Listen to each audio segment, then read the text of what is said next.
welcome to the Spiritus at Noon by Spiritus Group of New York. We are studying the book Empty Lives by the Spirit, written by the Spirit Joanna de Angelis through the medium Divaldo Franco. We are in chapter 15 today, and we have a very important topic for our day-to-day lives, which I know every week I say the same, but what can I do, right? They are really, really important. And today it's about spirit interventions. It is a long chapter. I will try to see if we can cover it, everything today. So I'm going to start reading. Okay. Can you all see my screen? Yes. Good. Okay. Since human life persists after organic death, each spirit proceeds according to the values it accumulated during the existence that ended. It's normally, like we say, nobody gets a certificate of angel or archangel just because you passed. We continue being the same as we always, as we were. And this is what we have to keep in mind. All the fixations it held on to during the physical journey continues to control its behavior beyond the grave, comprising either its happiness or its misery. After the phenomenon of death, the bonds of positive or negative affectivity that unite all individuals to one another promote mental connections and coexistence between those who left the body and those who remain in it. So, like we said, whatever we liked it before, whatever attracted us, good or bad, it's going to keep on being in our, with us. It will follow us in the afterlife, in the same way that our emotions towards people is not only in terms of what we like it or didn't like to do, but also in terms of people. And we may connect with them according to how we may set our emotions towards those people. So this connection becomes a psychic exchange in which discarnate spirits start influencing the actions of incarnate individuals who experience their mental emanations, giving rise to spirit obsession. When the discarnate spirits are of a low order and enlightenment, when the spirits are evolving. In the same way that here on earth, we like to meddle on the lives of people, especially our beloved ones, our family members, it's not because we passed away that we will not feel like doing that. And sometimes our influence may be very good, sometimes it may not. And again, it's not just because we passed away that it's going to change the classification. We may be a negative influence now or a positive one in the lives of many people, and also in accordance to how we connect to them, if it is by ties of love or hatred. So, but sometimes, and we are not talking about, the worries that our loved ones may have in relation to us and try somehow to give us some intuition as to how to conduct ourselves.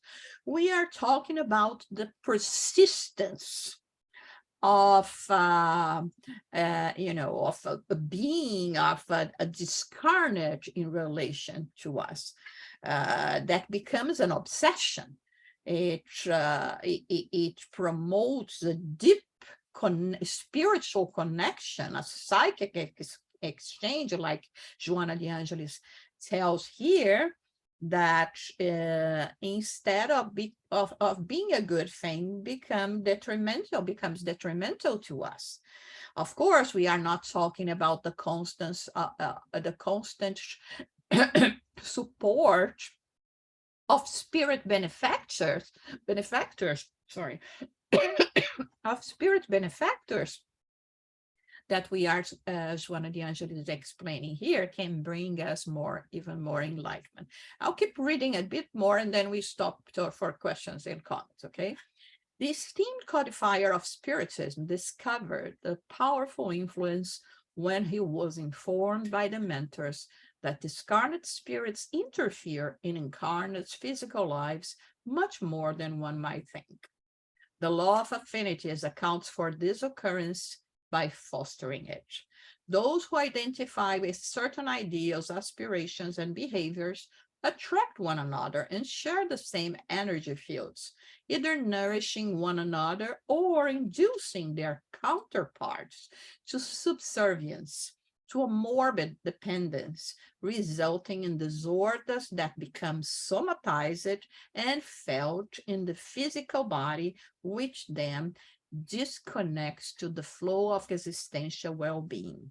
Human beings are never actually alone. They find themselves in perfect identification with discarnates that are emotionally and spiritually similar.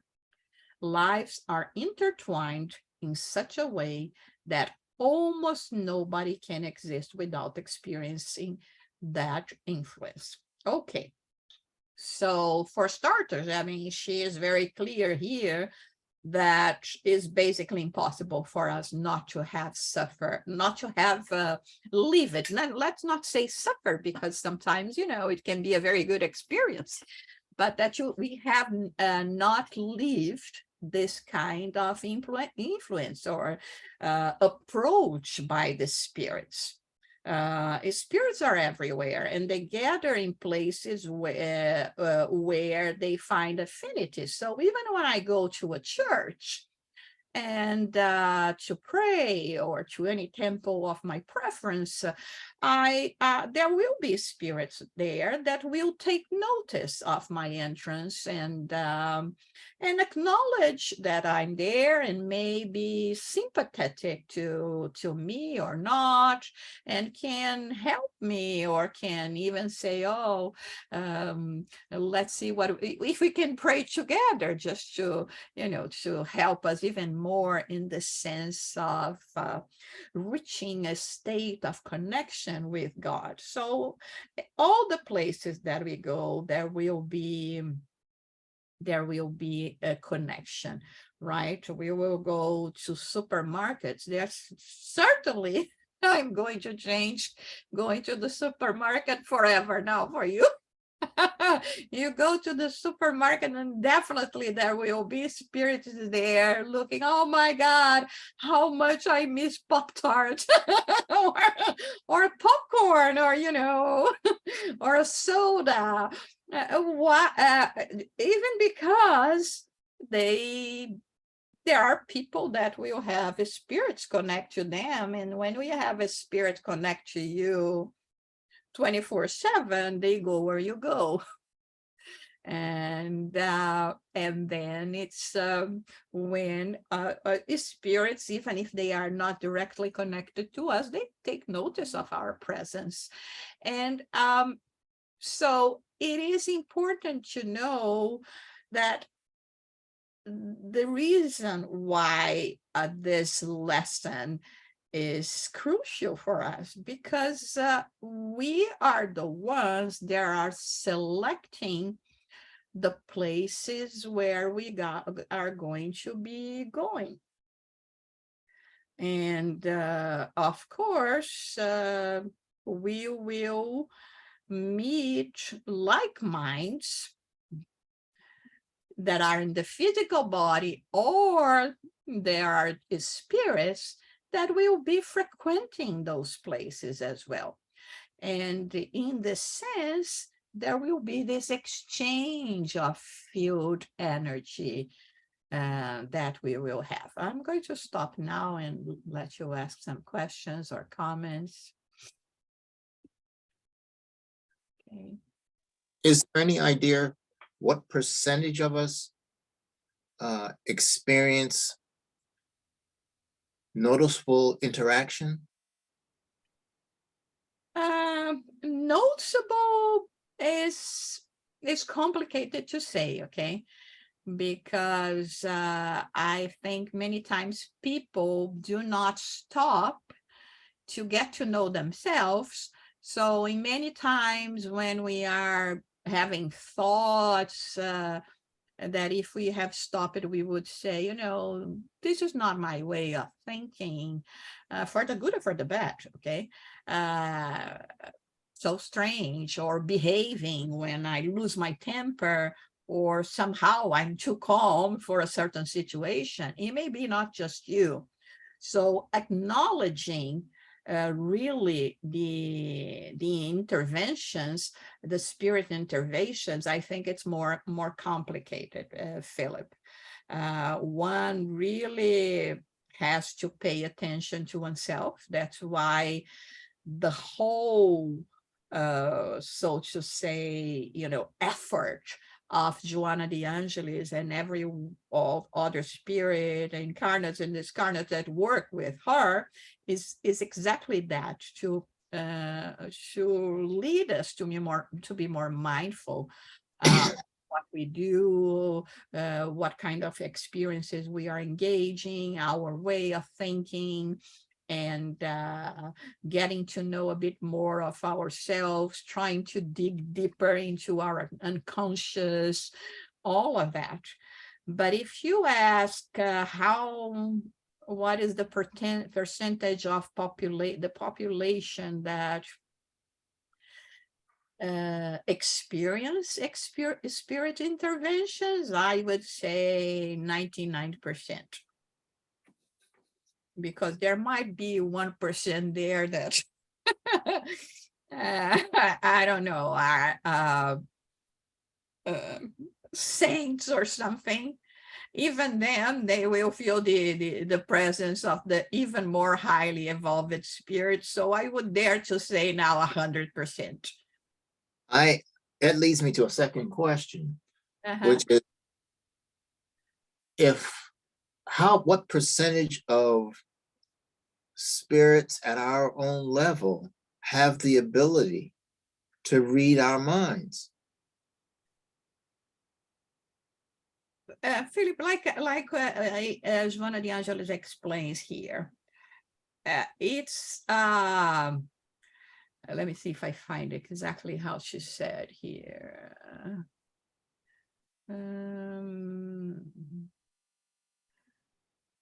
You know, we find ourselves in perfect identification.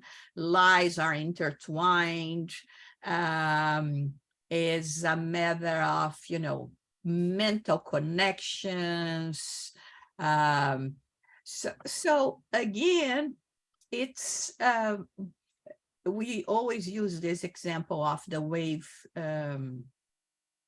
wavelengths of you know, a radio or something. I mean, we are going to tune in. We have the ability to listen to the radio, but we are going to be the ones tuning in a certain network versus another one, right? So to say about a percentage of how many are going to be connected to one kind of emotion and the other is, what we can say is, since we are still a world of trials and atonements, going into a transition to a better world, the majority of us are actually very earthbound and materialistic more than is spiritual. And our interests are going to be focusing more on this than actually the spiritual involvement. I don't know if I answered well to your question. If you... So what I'm really trying to get at is, we've heard much about higher order spirits being able to read our minds. Oh, they're reading.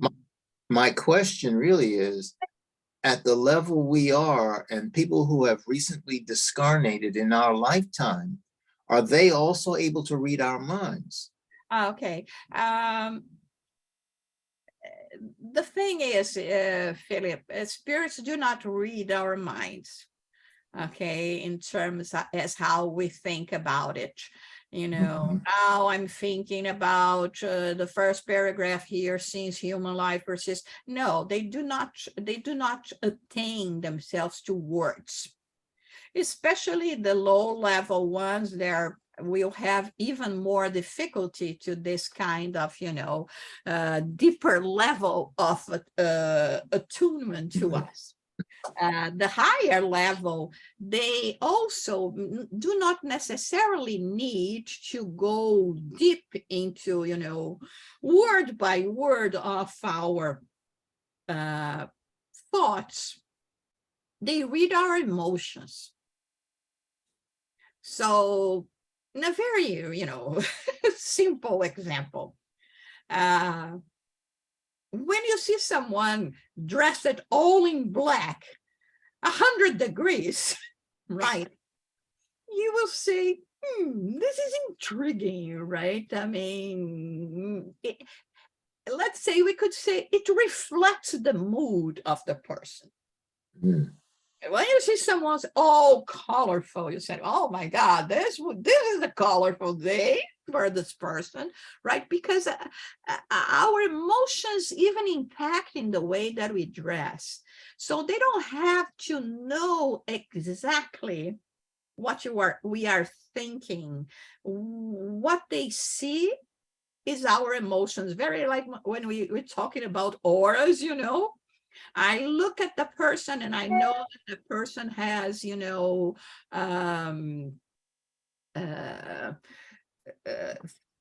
thoughts of, good thoughts, or thoughts of envy or ambition, or any kind of addiction, and we connect. So this is what they see. And the negative spirits, they will connect to us according to what kind of energy we are transpiring. So it's not per se the thinking, it's more the emotion. Mm. Is it clear now? Or? Yeah, that gives me a better idea of what's going on. Mm-hmm. And the thing is, when I always talk about it as we call it mental egregora, meaning sometimes we may get into the same energy field even when we are not necessarily interested in what is happening. An example that I say is, if you go to let's say a football game, okay, you get involved, and maybe even if you don't have is not cheering for anyone in particular, you get there and you decide to cheer for one of the teams that are working and then playing, and then the crowd start cheering and start for one of them, and you get involved and you start cheering again, and maybe even cursing the other people that cheers for the opponent. And when you leave there, you said, oh my God, what on earth has just happened to me? I became someone that I do not know. I just came here to have a good time. I don't know. I got the tickets from a friend, and all of a sudden we are involved in that, and it's very much when, certain events occur around us that we get sometimes so involved. One of them always being, politics, right? Sometimes we get so irrationally involved, and to the point of, getting into fights even within the household and things like that, because the heat that is around, somehow we connected that, or we cannot stay completely out and protected. Remember one example that I give sometimes, when people used to smoke in public places, right? You go to a restaurant or you go to another place, and people would be smoking. And even if you don't smoke, there is no way you are going to leave this room without the smell of the cigarettes. Okay, so there is always, I mean, this is a very easy example for us to think about. It's more or less this kind of the same energy that I'm talking about, right? Even if you are not doing it yourself, somehow it got into you. Now is up to you to say, okay, since everybody is smoking, I'm going to start smoking again. Oh, because it can happen. Everyone is having a great time, is enjoying, right? So I'm going to do that myself. Right? The next time you're going to be one person that is going to be doing the same or not. Okay, this is here it's not about, criticizing people that do smoke. It's just to give an example, because this is I think it's very obvious. Or, when you go out in the street and there is so much smoke from the cars and, all the transports around, there is no way that you are not going to arrive home, with that kind of smell, right? And it's the same thing. That's how we are exposed.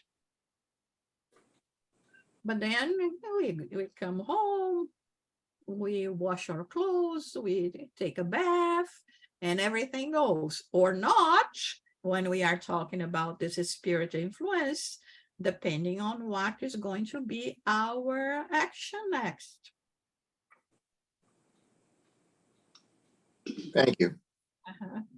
It is hard because it puts all the responsibility on us, right? Even when we are going through a process of,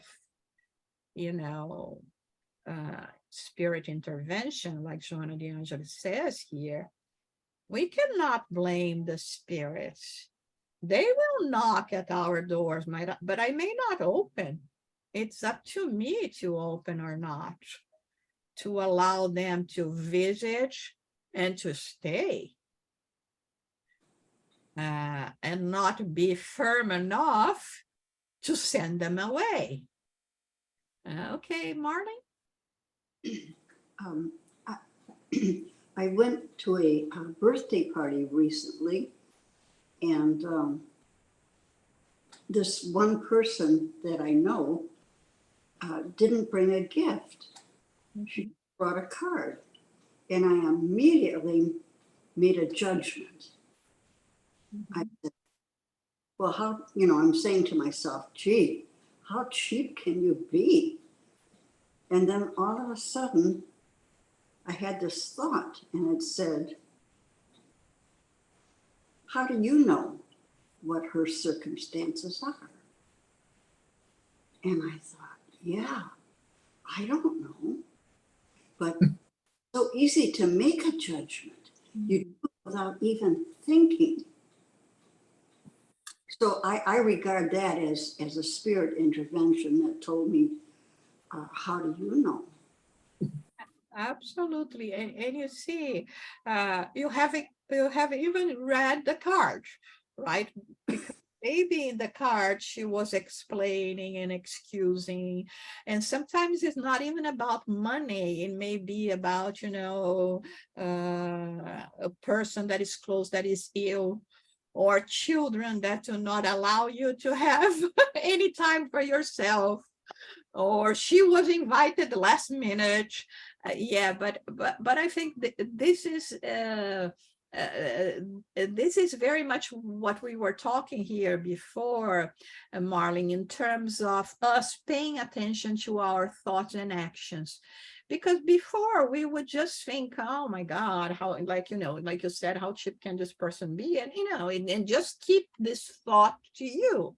But now you stop and think, well, wait a minute, I don't want to be that person. Right. And then there is, like you said, this is spirit intervention that, you know, brings that thought to you as well. Right. So that's why it is so important for us to be paying attention and analyzing. Company, we are always going to have. What kind of company depends on us.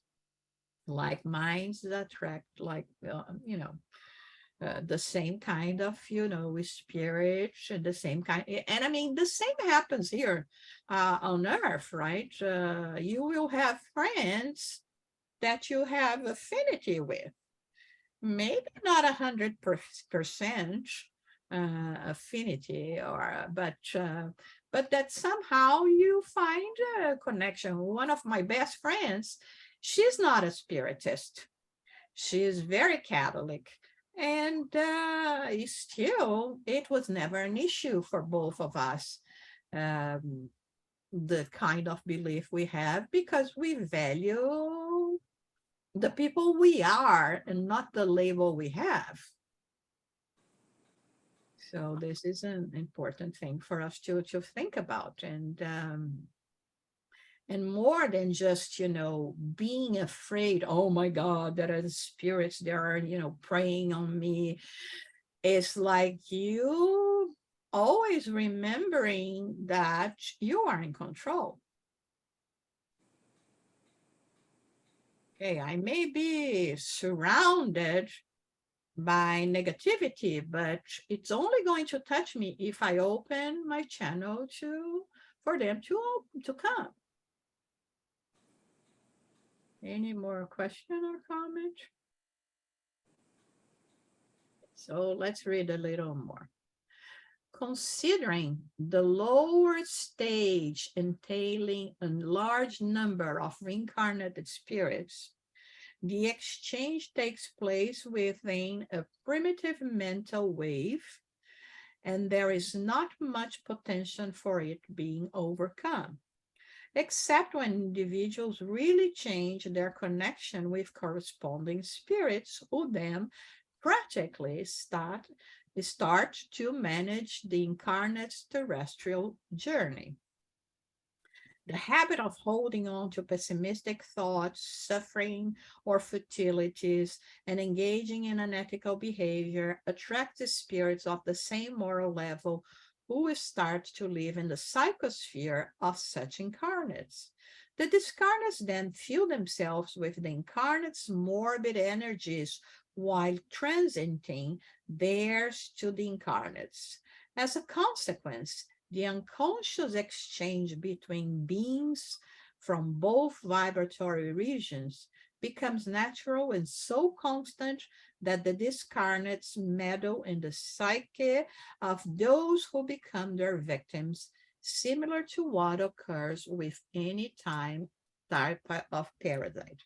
One thing that we have to think about as well is that the spirit population is in relation to ours is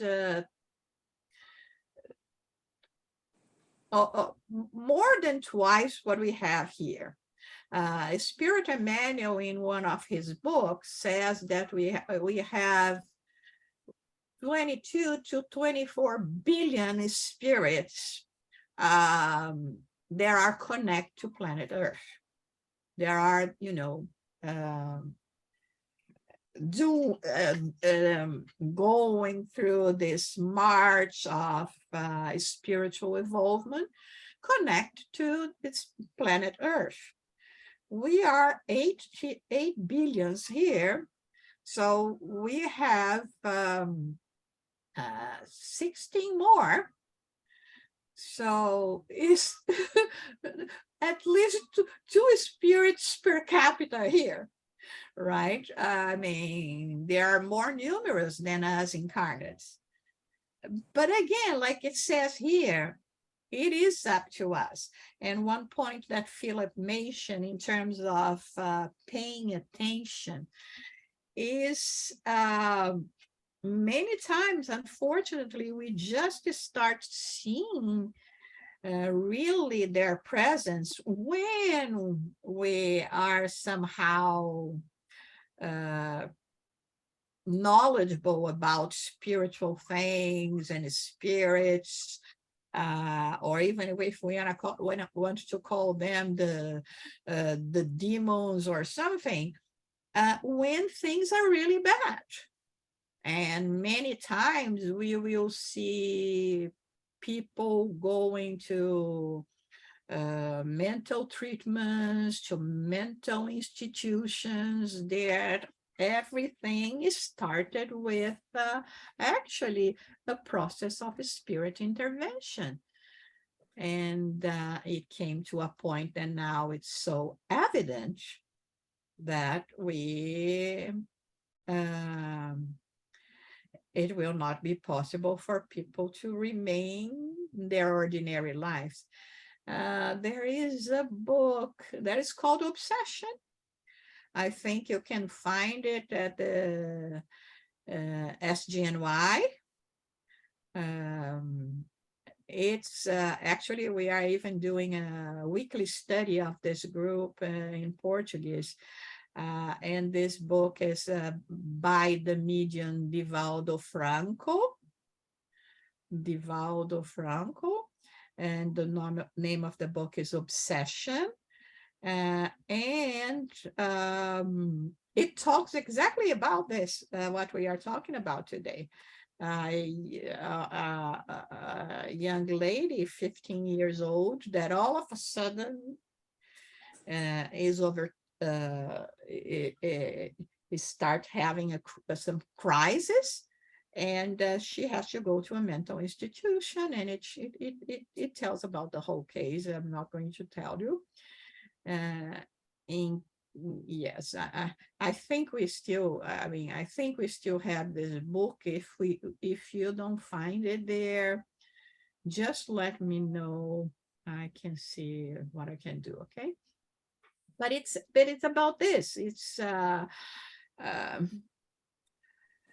and sometimes, unfortunately, even when we see that happening, it's very difficult for us to stop in ourselves, and more difficult to stop in others, because in order for us to really rid ourselves of negative intervention, we have to change our ways.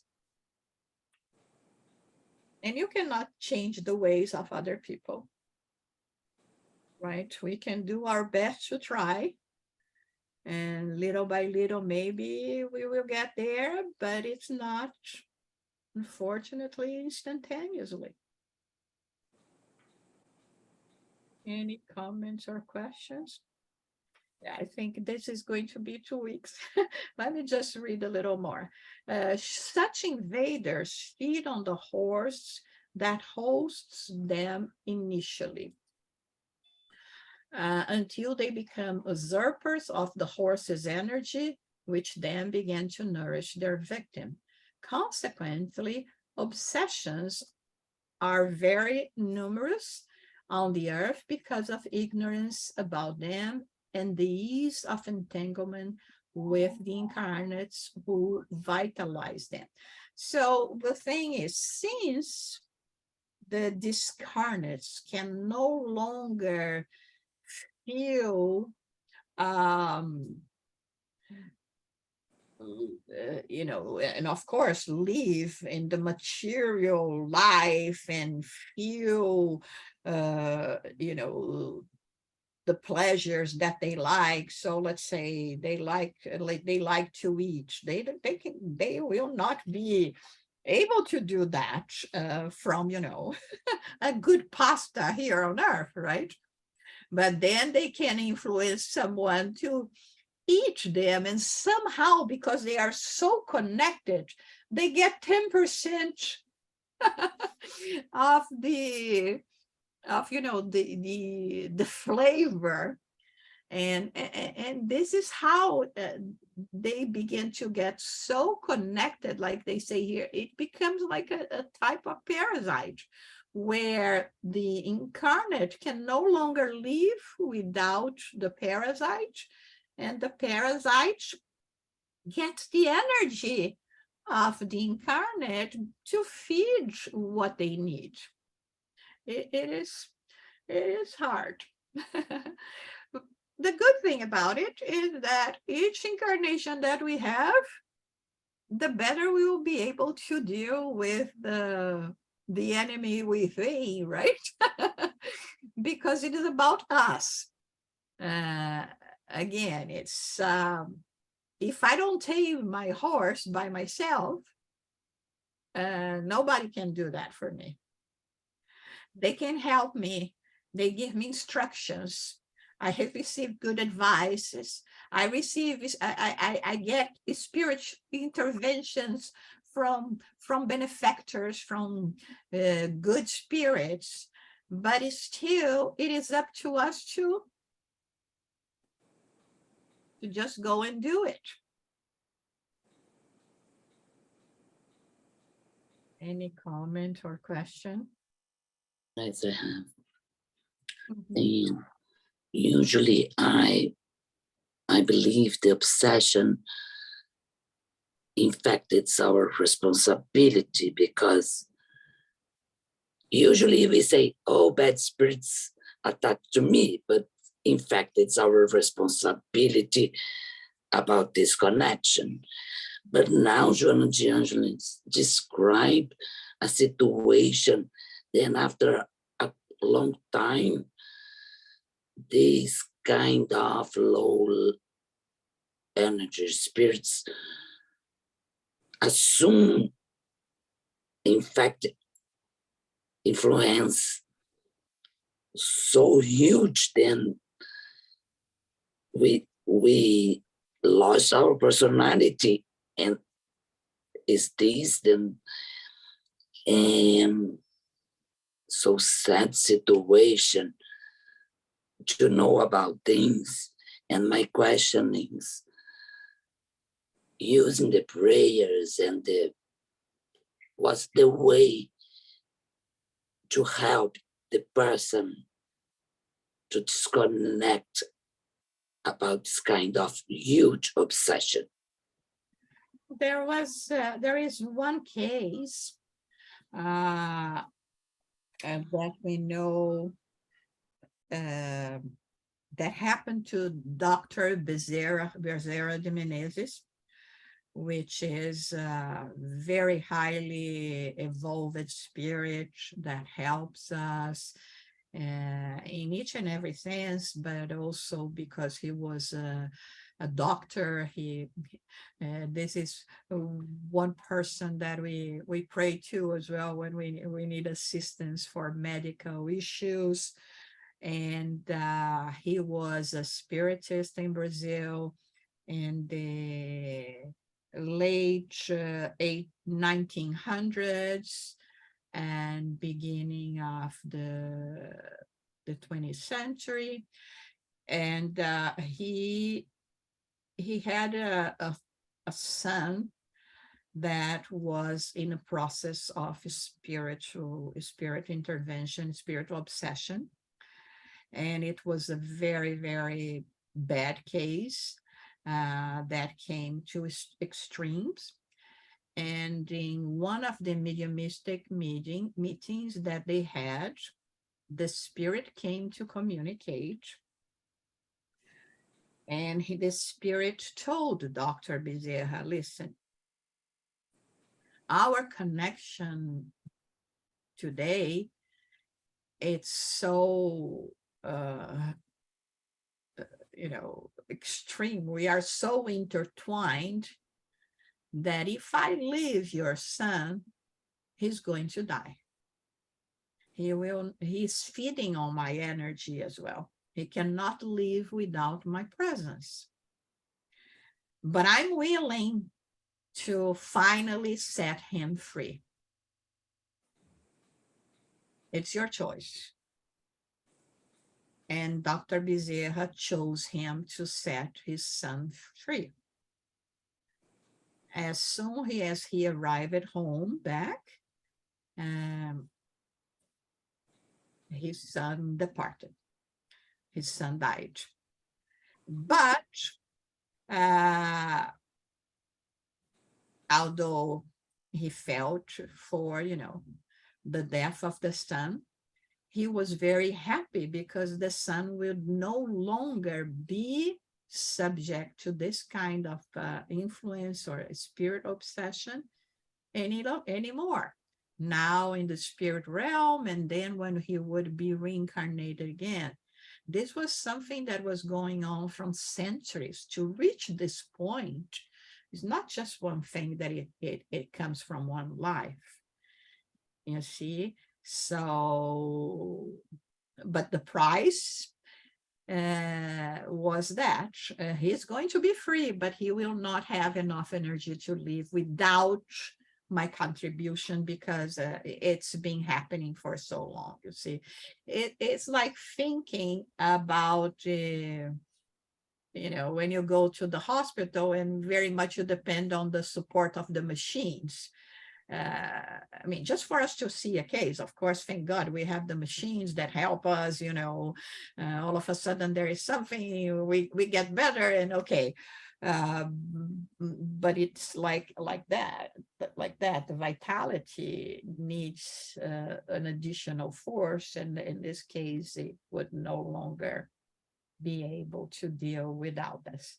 But he was free, and Dr. Bezerra and his wife also understanding the whole situation and seeing themselves, the state of his son, it comes to a point that that death can be the best remedy for the one that is suffering, right? It's very complicated, even when you go through,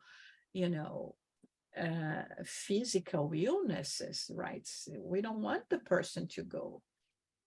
And here there is no age, right? A physical illness can get you at any time. We don't want the person to go, but it comes to a point that we say, I'm being selfish.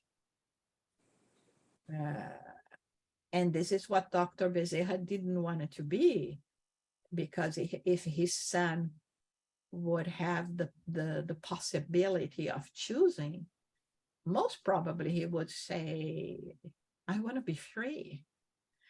I want to be free of this burden, of this persecution that I've been suffering for so many centuries, So this is a very touching story, and of course, one that it's hard for even today for people to understand his choice.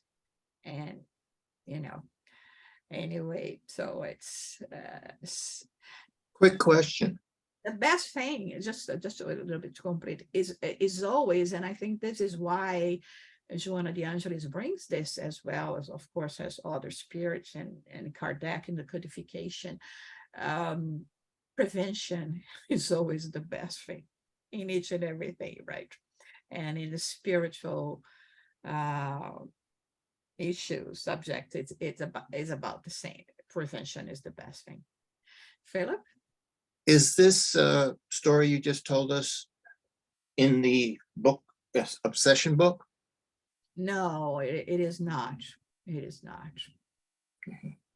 I don't remember quite well if it is in a book or it's something that he just reported. And his life, he was the president of the Brazilian Spiritist Federation.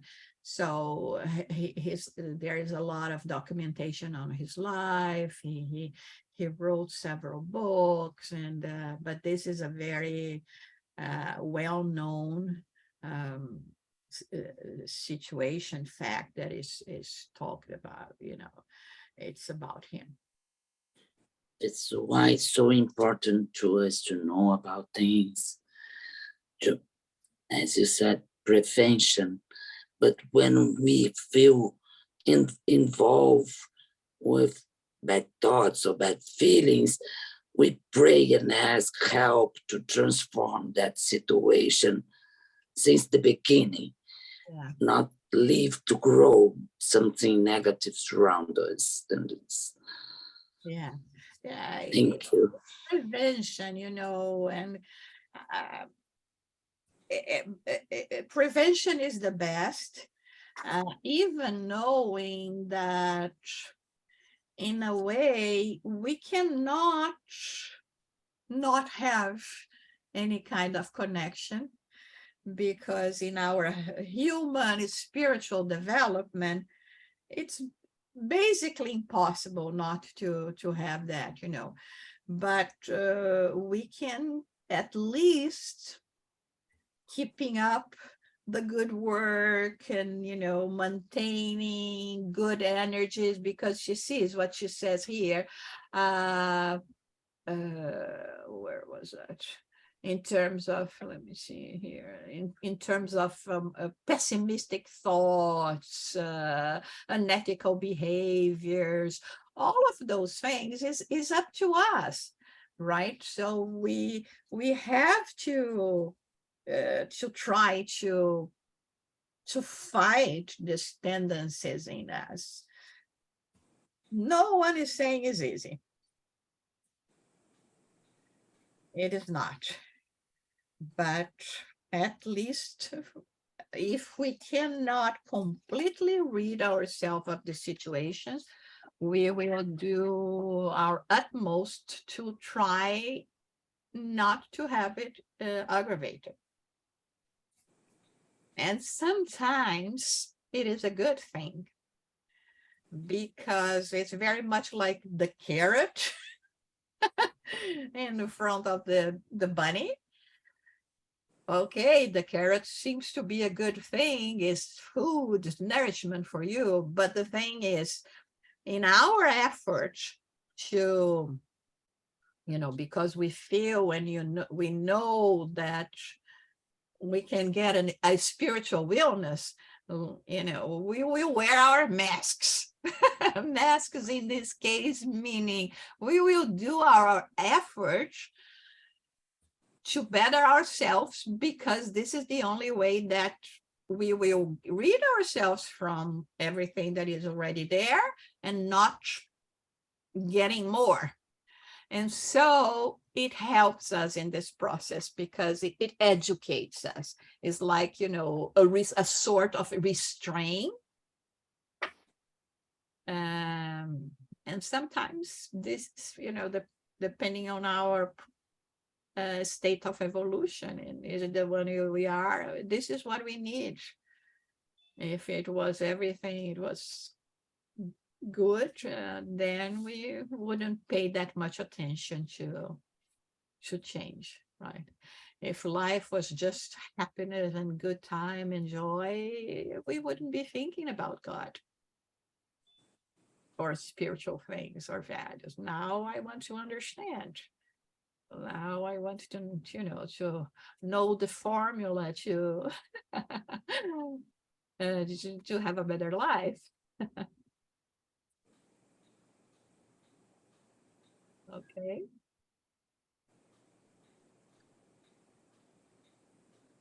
So next week we will continue in this topic now. And get prepared. Okay. Thank you very much. You're welcome.